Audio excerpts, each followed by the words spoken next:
Hello and welcome to Lit Up. Today I have a very special guest. I have Loren Rhoads, who I like to think of as the queen of cemetery, and most recently the editor of Death's Garden Revisited. And she is going to tell us all about this incredible project, because you know how I feel about graveyards and cemeteries, and also the Kickstarter behind this incredible project. So welcome, Loren, and thank you for being on Lit Up. Thank you so much for having me. The first thing, because it is no secret that I absolutely love cemeteries, and as a cemetery sister, this is amazing that you did this book. Can you tell me a little bit about what inspired this? I mean, you do a lot of cemetery work. Well, way back in the misty days of the 90s, my husband and I started a press. We had worked for research for a couple of years, and so they put all these great books together in their back bedroom. So, we could do that too. And then a friend of mine who was dying of AIDS gave me a box of cemetery photos. And so I thought, I'll do a book to kind of feature his photos. And he went faster. AIDS works faster than I did. But Death's Garden Relationships with Cemeteries came out in 1995. And it was one of those projects that grew as you go along. Originally, it was just going to be Blair's photos, and I was going to write some text. And then everybody I talked to about the project had a story about a cemetery that they'd visited or had family in, or famous people that they'd visited. And so the project just kept growing and growing and growing. And at some point, somebody mentioned it to Lydia Lunch, and so we got some of her photos in it. And, it really outstripped what I had envisioned for it. But fast forward all these years later, I've always wanted to do a sequel, a second edition kind of thing, where I'm more thoughtful about how I collect the essays and try and get a broader spectrum of voices and a broader spectrum of experiences. And so you and I both write for the HWA newsletter, and Kathy suggested last year that we swap columns. That was so and you much wrote fun. this. Yeah, you wrote this really great piece about the cemetery local to you, and I was like, oh, got to ask for that. So I was so excited when you said yes. Oh, I was so excited to be asked, because that's one of the things that I just don't have a lot of opportunity to talk about. But yeah, so that was really fun. And one of the things that is good about this book is you bring out, I've never had so many people tell me, oh yes, I love cemeteries. I kind of thought I was the only weirdo on the block, except for you. I knew you were also a weirdo. I own that. Yeah. So, but what do you think? To me, it surprised me how many people love cemeteries. What do you think it is about cemeteries that people just gravitate to? I think, especially these days, I think we all need a peaceful place. And since we're living and working in our homes, this isn't it anymore. It's nice to have a place outside that you can go to. But even more than that, I think it's the sense, for me anyway, and I think for a lot of people, it's just the realization that time is fleeting, right? This is just a temporary thing. And a cemetery really gives you a sense that, if you've got work to do, you've got to do it now. You can't wait. I like to say every day above ground is a good day, because the option is long and quiet. So we'll have plenty of time to think about it, or whatever happens. Or regret. So you better get it done now. But in terms of everybody has a cemetery story, I'm finding that to be true. Yeah. There was only one person that I asked for the book who was like, oh no, I don't go to cemeteries. And that was I think a heritage thing. And, I respect that, fine. But but everybody else was like, oh, geez, which cemetery am I going to tell you about? Because there's so many that are important. So. Yeah. Oh, you could probably do a Death's Garden 3, because I think I'm sure. Yeah. I expect as soon as this book comes out, there's going to be all these other stories that come out of the woodwork. Yeah. Book 3, here we come.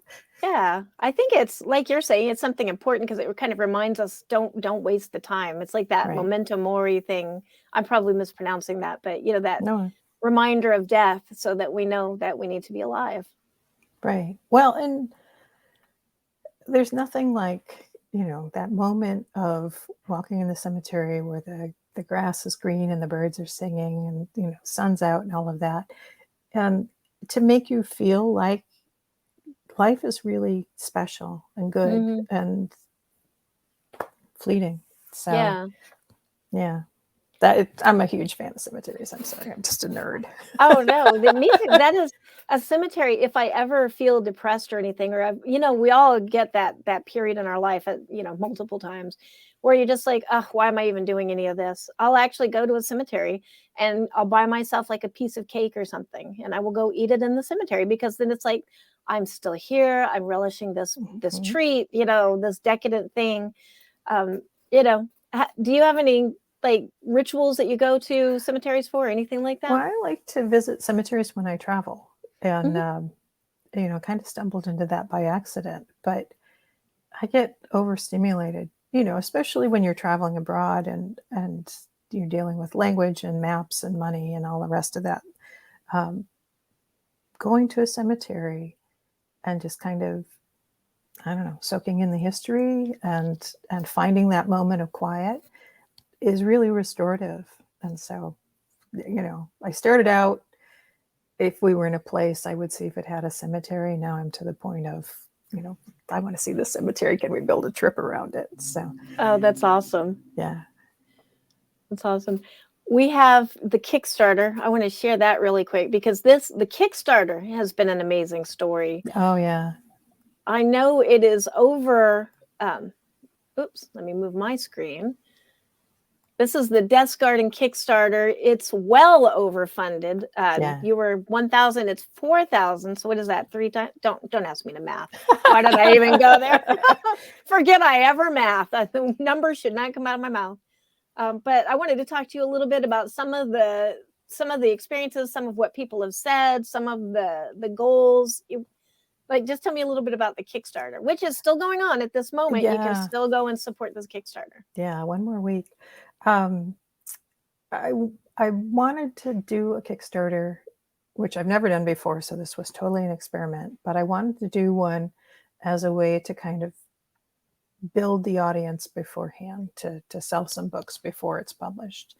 And I could afford to do paperbacks and hardcovers in black and white, but what I really wanted was, glorious full color photographs. And so the backers funded that within the first day.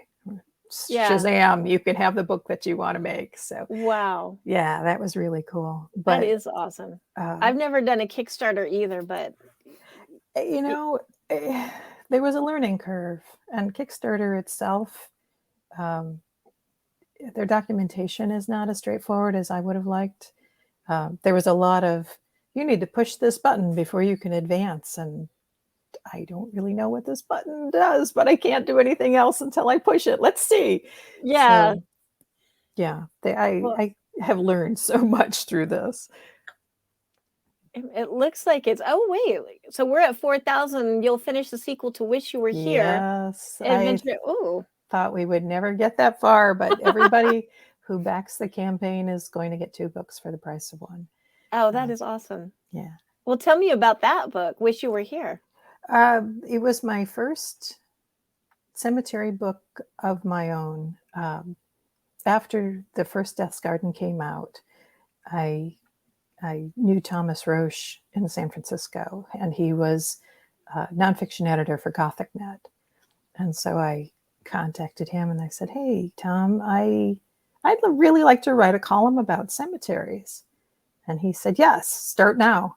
So 4.5 years, I wrote a monthly column for GothicNet, and they were all personal essays about cemeteries I'd visited. And at the end of that, I had enough to make a book, so that turned into the first Wish You Were Here. And I have always wanted to do a sequel to that, because Wish You Were Here stops at 2003, just before my kid was born.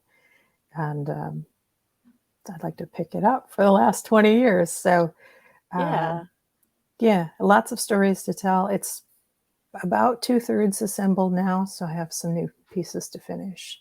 New stuff that hasn't been published, but the pieces that are in it were in Gothic Beauty and oh geez, now I'm going to blank on all the others, but Scouty Girl, a bunch of places online, and so they've never been in print before. But pull all of that together. That is so cool. I'm just scrolling down, looking at some of the. Yeah, there's some fun stuff on there. Yeah, this is awesome. One of the can't remember the tiers for backers is for $500, which seems like an outrageous sum of money. I will meet anyone and 4 of their friends in a cemetery in Colma. And I see that right here. Yeah, we'll just hang out for a day, and it's not a tour, more just a discussion. We could talk about iconography, we can talk about history. Colma is a really interesting little town because it's the cemetery, the town that all the cemeteries in San Francisco were moved to in the 1940s. Wow. San Francisco doesn't have any active cemeteries because it's a peninsula. It's pretty small. But Colma has 17 cemeteries. And oh, wow. Yeah, just a fascinating Colma is pretty much a cemetery town. Oh, my goodness. There are more dead people in Colma, like by a factor of 10, than there are people that live there. So over 1 million dead people and about 1,000 live people. So I might have to do my fundraiser to raise the $500 to go. Oh my goodness, come out! It's just such an interesting place, and there's a Italian cemetery and a Japanese cemetery, a couple of Chinese,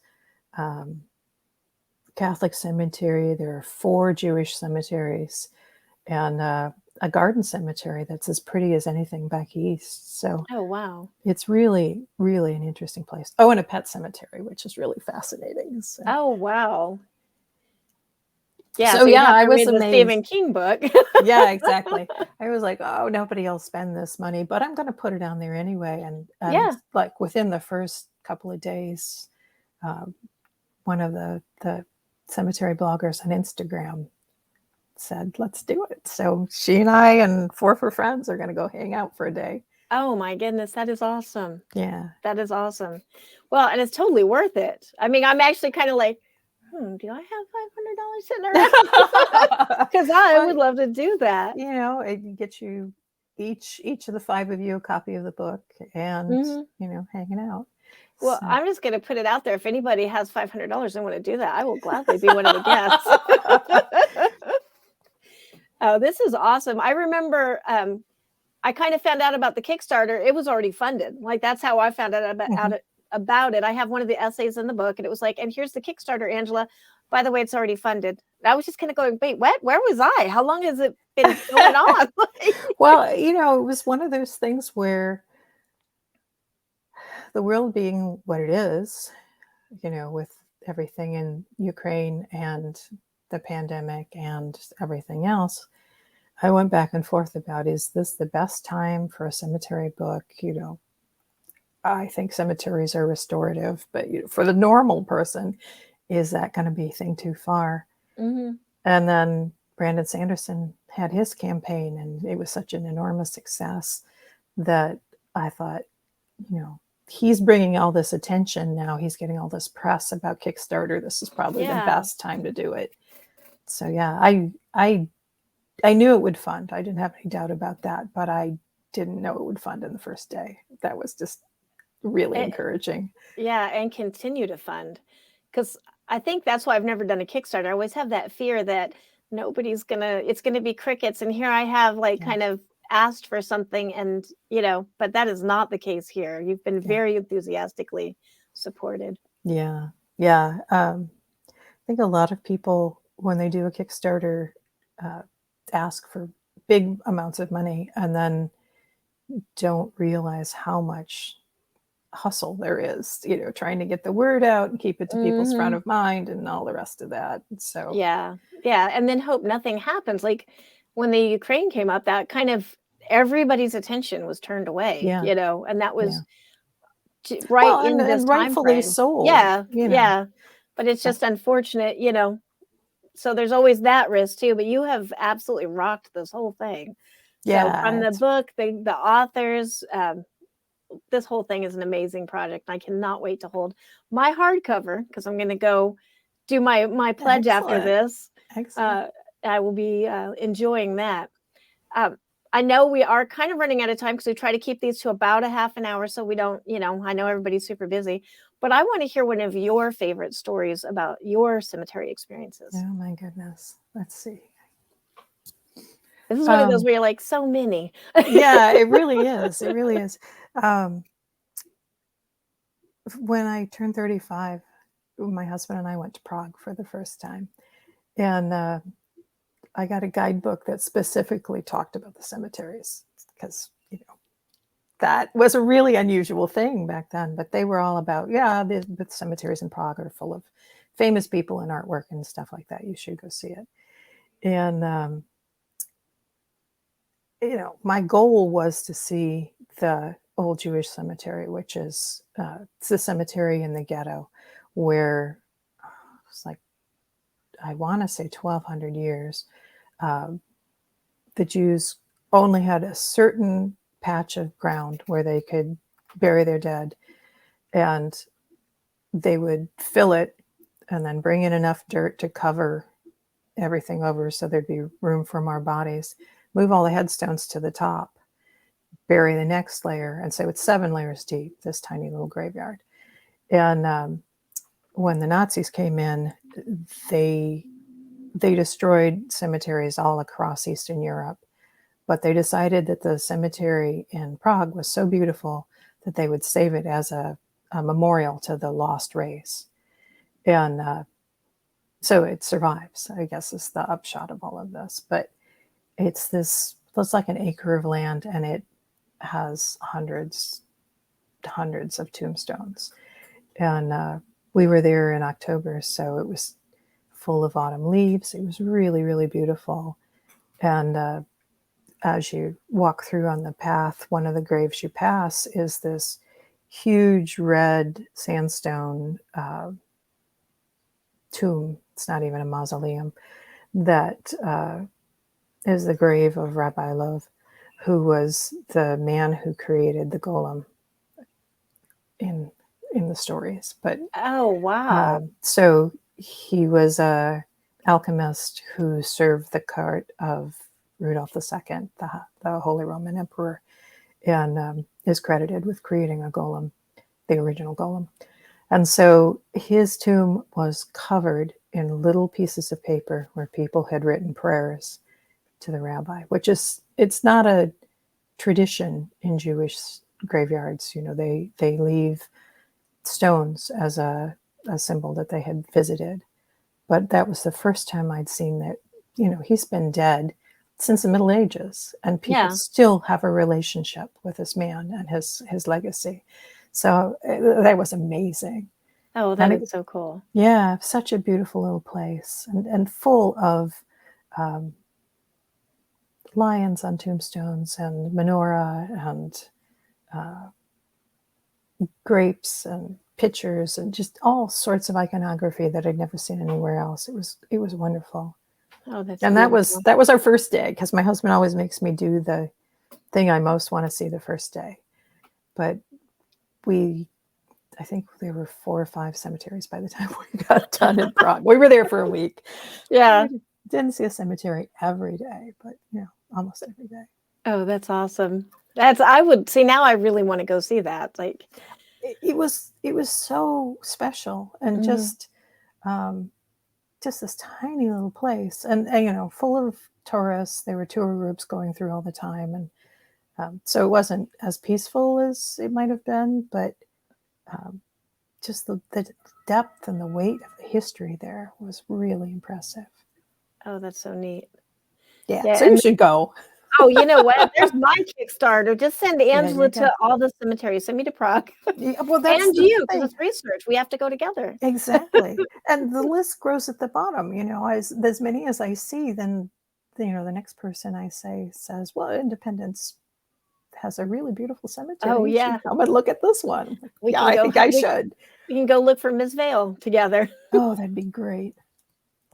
I've never seen a ghost in a cemetery, so I'd like to I do that haven't someday. either, and I do ghost hunting, and I've seen ghosts, and I've talked with ghosts, and had all those kind of experiences, but never in a graveyard, which I find funny because that's where we tend to think of them. Right, But right. I think they have other things to do. That the graveyards are for us.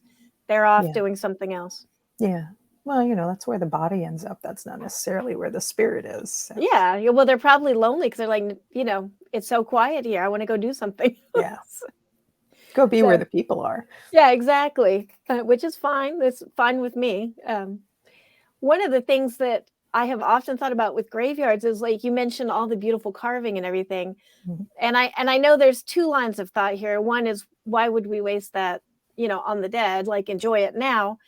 And I guess I'm on the other school of thought of how beautiful it is. That's where it winds up that you really can take the time to enjoy it, I think. And it's free for everybody living and dead to come enjoy it. So how do That's you think? Yeah, no, I think that's exactly right. They were designed to be seen. Mhm. They're designed to be enjoyed, and it's basically a outdoor art museum Yeah. that anybody can go and appreciate. Yeah.